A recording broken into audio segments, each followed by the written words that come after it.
تعالوا اقول لكم ازاي عملنا الشوكليت بولز الحلوه دي. بصوا الشوكولاته جواها. يلا بينا نشوف الشوكليت بولز اتعملت ازاي. ادي يا جماعه الكيكه بتاعتنا، كيكه بالشوكولاته كنا عاملينها، وهنقطعها بقى كده علشان نعمل الشوكليت بولز. هنقطع بقى الكميه اللي احنا عايزينها، هنفتفتها كده كويس عشان نشتغل بيها. هنحط عليها بقى ايه، معلقه قرفه حلوه كده.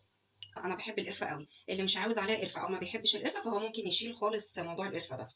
عندنا بقى قشطه اهي، هننزل بقى بيها كده عليها اهو. حطينا 3 معالق قشطه.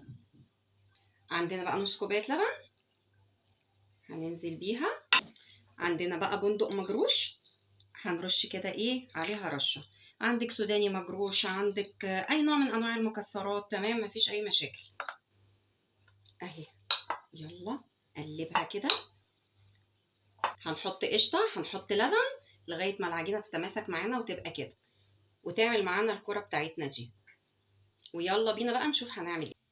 عندنا بقى هنا مكعب شوكولاته وهنحط عليه معلقه زبده وهنحطه على النار عشان يسيح.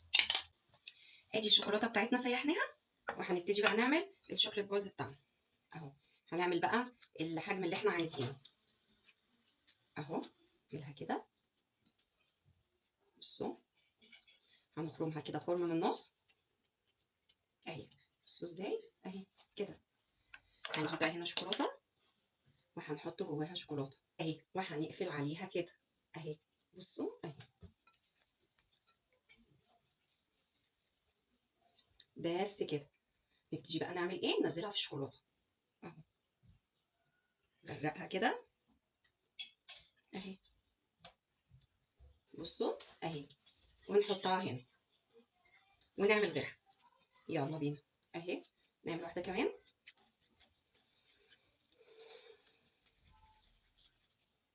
اهو. نفتح لها كده فتحه، نحط فيها شوكولاته ونرجع نقفل عليها تاني اهو كده اهو. بس كده، وننزلها في الشوكولاته، نغرقها بقى كده اهي. بس كده بصوا اهي. ونعمل كل بقى الكميه ونرجع تاني. وكده خلاص خلصنا الشوكليت بولز بتاعتنا. بجد تحفه خطيره جدا وسهله خالص، يا ريت تجربوها. عايزه افتح لكم واحده بس كده علشان ايه تشوفوها اهي. بصوا بصوا اهي، بجد خطيره حلوه قوي. بصوا الشوكولاته جواها.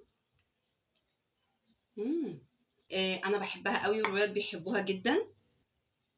بجد الشوكليت بولز اللي عملتها لكم النهارده حلوه قوي، يا ريت تجربوها وتقولوا لي ايه رايكم فيها. واشوفكم على خير بفيديو جديد.